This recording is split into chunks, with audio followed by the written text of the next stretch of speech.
Hello again, wherever you are. It's your girl Laika, and as usual, I'm here to provide you with the latest information on immigration, visas, working, or studying abroad. Yeah, whatever your choice is, I've got you. All you have to do is leave a comment, ask me whatever you would like to ask, and I would cover it in another video, or I would reply to you directly. Because the reason for having this channel is I want it to be of help to the general public. So sometimes when you send me a private message, I may not really have time to reply to it, but when I do, I always reply. And remember to like, share. You could change someone's life with these videos, doesn't have to be just yours. You could share, you could change someone else's life and they would benefit from it. So today I wanted us to speak about CV writing again, back into our resume series, and I've got these 4 skills that could help you even beyond where your papers could take you. These skills would take you beyond where your papers could take you. Yeah, I think I've said it better. So the first time I had finished high school and I was going to apply for a job because I was interested in working, like selling SIM cards, whatever, customer service. I was just so interested in working. But then I realized I don't know how to write a CV and I didn't know how to write a cover letter. So if you're looking for work and you've probably had experience already with applying, sending out, don't think that there's someone, like everyone out there already knows what's supposed to be done. There are people who are still fresh from school and they're looking for information on what to do. And that's why I would like to help everyone, sort of like as an umbrella, like to cover everyone. So the first time I was going to make a CV for myself, my mom connected me to I call her my mom, she's my guardian. So she connected me to this person from church who was going to help me write a CV.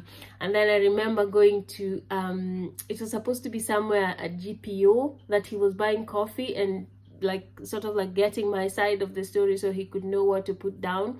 And I got lost.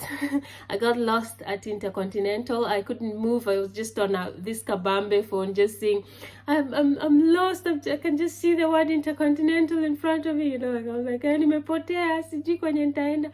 And he was like, just stand there until I come and get you. So nowadays, when I go back to Intercontinental, with my family, just for to stay there, I usually just look around and I'm like, yeah, this is where I was that time. If you told me one day I would be sitting here and I would be working, I would be living in the UK, I would not have believed you. I would not have believed you, but it happened. I don't know, just maybe determination or what, but because finding work was not easy. Even after migrating to the UK, finding work was not easy. I had to really put myself out there, put out applications until eventually someone got back, and that's the job that I do. And I really appreciate it because I have just amazing bosses. So today let me try and help you with these 4 skills. These 4 skills are better than even having papers. It's better than someone with a master's, it's better than someone, because every business has the same goal. They want to attract many clients. They want to make as many sales as possible. They want to provide their services to their clients in the best way possible and to have the highest returns as much as possible. It doesn't matter if the person who's working for them is qualified, if it's whatever. What they need is the skill that you are going to deliver. And that's the one thing that I would like you to remember throughout your job application process. Don't really think about everyone else who's applying and how they're more qualified than you. Just think about what you can provide, and trust me, eventually the right employer is out there for you. You might be thinking of the right love, the right thing, whatever. Employment is the same. The right one is out there for you. So without wasting much time, let's dive right into it. And as usual, you know what I say?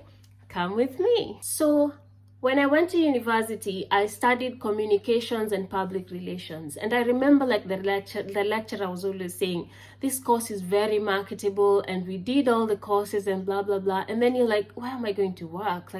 I applied for work, Gina Dean, whatever. No one was getting back to me. In fact, I remember this one place, I don't know if it's called Ogilvy or what it's called.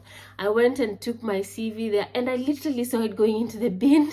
I remember taking my CV to Hilton, the one right in the middle of town. I went in as a guest through the front door and I was giving in my CV, and then immediately I was just sent away through the back into the parking lot. I left my CV there, and then if I remember correctly, I remembered, oh my gosh, I need to put in a cover letter. So like 2 days later, I went back and the security guard asked me, oh, you were here 2 days ago. He fished out my CV from, like the side where he was sitting. He fished out my CV and he took my cover letter and he put it in there, and then it just went straight into this pile. And then you're just going home and you're thinking, oh, are they going to get back at me? No. I was literally part of a group that no one even bothered to get back to me. So just now, you're lucky if you're making your applications online, because sometimes, at least online, you can be sure the system is going to sift through and they're going to find the best candidate, and sometimes it could just be you. If you watch the other video, I said again, I'm sorry, I spoke in Swahili in that one. If you watch that other video, I'm going to try and actually get like someone to like put in English subtitles. Yeah, I think that would save me some time, because as you know, like the babies, sometimes finding time to type is a lot. Yeah, so in that video, I spoke about how you can get a job offer, and I spoke really like a lot of what I've learned excuse me, what I've learned in terms of putting out your CV when you're doing online applications. And if you're interested in working abroad, most likely you're doing online applications, unless you're using an agent, which I'm not sure. Like, if you can pay, well and good, but if you want to put yourself out there, I know people who've done it themselves and they have traveled. It's not just a matter of guesswork. They have, and they have traveled. So you don't really have to really think about, oh my gosh, where am I going to get 800,000? Yeah, there are people who've done it, but if you can afford it, good for you. So yeah, so when you're doing these job applications, please remember that it's a matter of your luck, it's a matter of the skills that you've provided, and you can get that job. So the first one, communication skills. You need to find a way to have it in your CV. So do you have communication skills? Yes. Have you told the employer that? Probably not. You have to find a way, and if possible, have it in your statement, in your first statement, that you have good communication skills. Why? Because sometimes if you don't write it down and the job description has asked for it, then you probably will not match. I hope you get what I mean, because if it's not a person going through it and it's a machine, it's going to match the best possible matching people for the job. Yeah, so make sure you find a way to have that in there. Number 2 is your service delivery skills. Are you able to deliver the services that this employer is looking to offer to their clients? Are you going to be someone who's going to be worth the employment? Are you going to be worth the visa that this person is going to pay for? Because sometimes the people who are inside that country, because maybe the job is low to them, like they don't want to be a sweeper, they don't want to be this and that. How good are you going to be at your service delivery? Now, you can't, sometimes you can't write in your cover letter, I have great service delivery skills. It does not really rhyme. So one of the best ways I would advise that you find to bring it in is through your reference letters. So have someone write a letter referencing you, saying this and this person is good at this and this, and then they can speak about your service delivery skills. I hope you're getting where I'm going with this. Your reference says that you have great service delivery skills, because service delivery skills are taken from a point of view of someone else. You're not the one who says, I am good at delivering. Yes, you can, but then just find a way to be smart with your job application. The third one is your problem solving skills. Let's say, for example, you're working in a front office, like I have for a long time. You meet people who just ask you something that you've not been trained for. No one has told you that this could come up. If you're in the front line, you have to think on your feet. Your boss needs to know that you're someone who can think, solve, and then come back with a solution. They would even be impressed. And this is something you should have in your resume when you're applying, or in your cover letter. Say that you pride yourself in your problem solving skills, and if possible you can even put in an example, especially if it's the online job application where they've put in segments for you to fill up.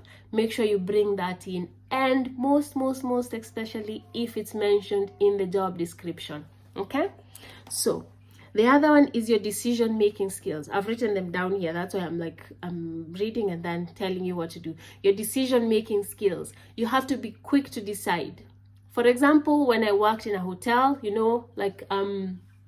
the service delivery, the problem solving, and then the decision making, it was really, really like a handy thing to have, because people just, again, they pop up. I remember this lady coming from the pool and saying, do you know I can just go to Twitter and tweet this and your hotel will be down just like that? And then I was like, oh my gosh, we all have Twitter, but then that's what I said inside. But then in the front, I was just like, I'm really sorry about that. What happened? He said that the pool attendant was telling the kids not to run around the pool. And then she was getting annoyed. And then you're just thinking, this is someone whose kids are being protected from actually falling into the pool or hurting themselves beside the pool. The surface beside the pool can be very dangerous and rough.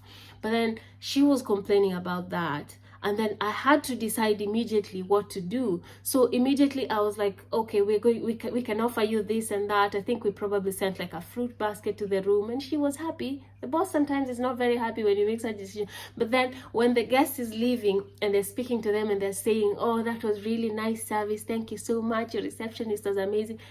That's how you get promoted. And that's how I became guest relations, I think, because after some time I was like the GRO, and I was very proud of that. But you have to be good with your decision-making skills. I'm not saying go way beyond the script, but make sure you put it inside your resume that you're someone who makes quick decisions, you solve problems quickly, and if you're not able to write them down, have them in a reference letter. Have different skills written down in different, like cover letter, resume, and the references. Because at some point, if you're called for an interview, they would need you to tell them why you're good and why they should hire you. So make sure you mention these skills, please, because they could be your life saving line. And then the last one is your quick learning ability. You have to tell them that you're a quick learner, because if you don't have the papers, you're going to need to be trained, you're going to need to be told what to do, and you have to show them that you're someone who can learn quickly. And actually, when you get there, try your best to learn. So for example, if it's a company that uses a certain system, because I think almost everyone now, there's a system that they use, for keeping records, for doing this, for doing that. You have to make sure that you're someone who can go online, find the extra information, and then bring it. By the time they're training you, you have to actually just be on the ball, rolling. I remember learning, like my friends, I can't even thank them enough, Rajab, Noreen, who they were teaching me how to use Fidelio, which is the one that's used in hotels, and within a week I was good to go. I was like, okay, you're scared, you're doing accounts, you're like taking people's payments twice, and you're getting in trouble, but at the same time you're learning and you're moving fast. So make sure that you tell your employer that you are a quick learner. If possible, put it in your statement headline. The first one, I'm a quick learning person with problem solving abilities and blah blah communication skills. Just put it in there, and then get back to me after like 3 months. Tell me if that worked for you. Because if you look at most job descriptions, they have these words hidden in there, and then we just ignore them because we assume, oh, they know I've been employed. They would know that. They know maybe I'm a sweeper. I don't need communication. No, you need to be speaking to people. If they're passing by, you need to be able to smile. If you're sweeping, you need to be able to smile. Oh, I've seen a nice documentary that I should watch on Netflix. It's popping up. Yeah. So they need to know that you're someone who will be able to smile, you'll be able to hello, respectful, because someone with good communication skills is patient, is respectful, they're a good listener, they're a good speaker, speak very eloquently, make sure people are understanding you, listen to what they're asking so that you can answer accordingly, don't give them the wrong answer, and when you've not heard, always say, excuse me, I've not understood what you've said. They will always appreciate that. You don't have to worry about understanding people immediately. You can always ask for a clarification. But then we're going to do another segment on interviews and see how you can handle that. So for today, I hope that's helped you. Let's continue finding these links. Let's continue learning how to migrate to different countries, and eventually we are all going to be well on our way to success.